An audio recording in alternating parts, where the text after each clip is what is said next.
You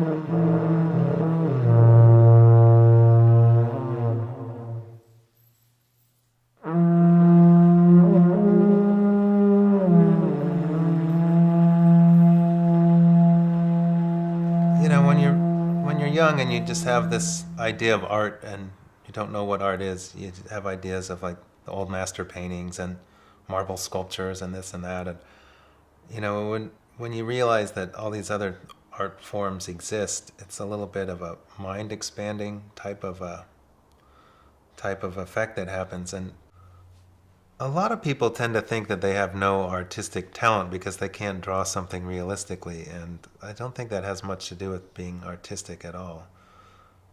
So I try to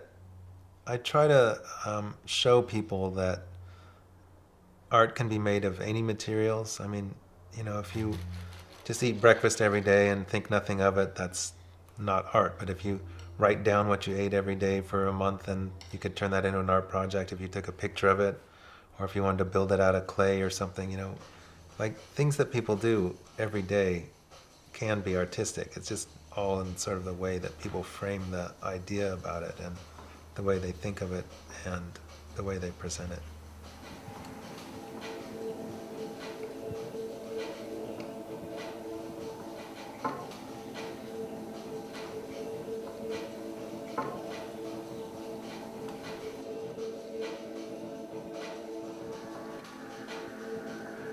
Some of the work that I make is rather simplistic in its form and in the materials I use, and I do that consciously to allow the viewer sort of an entry point into understanding the work and to see how it's made, and that they could imagine themselves maybe making something like that or similar or using the same materials.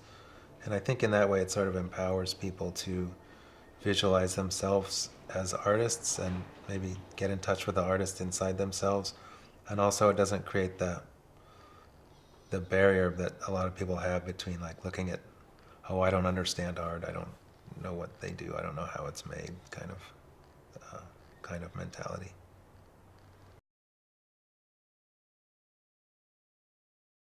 You know, when other kids wanted to be like a cowboy or astronaut or whatever, I wanted to be a garbage man for a while. And then as I was getting encouraged for my drawing abilities, wanted to be a cartoonist. And at some point, I think I've kind of combined those two.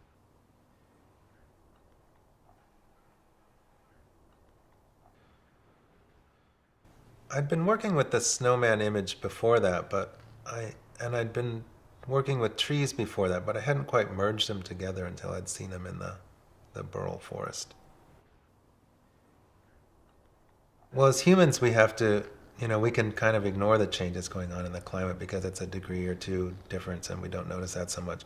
I think the snowman, for me, is a symbol of someone that has to pay more attention to that. You know, it's like a figure that if things do warm up 5 degrees, they might uh, become extinct in certain areas, you know, or endangered.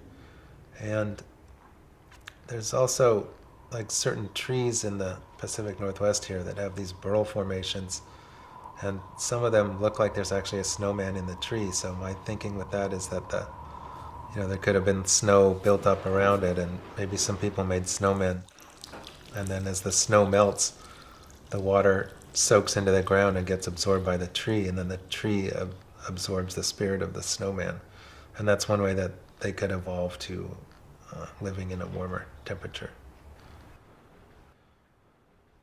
Most of my work does have a political aspect to it. I try not to make it totally overt and just sort of didactic and preachy, but I do have a message that I do put into the work, and I don't know that everyone gets the message, and I don't want to make it so clear cut that it's too apparent.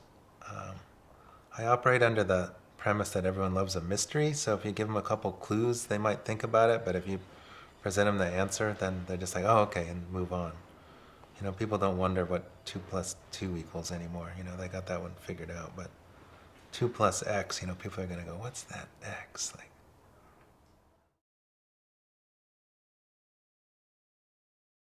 I tried playing like songs on it, and it sounded more like elephant rape scene or something.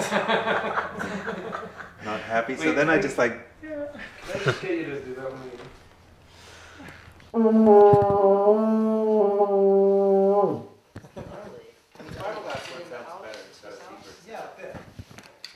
Bruce Conkle,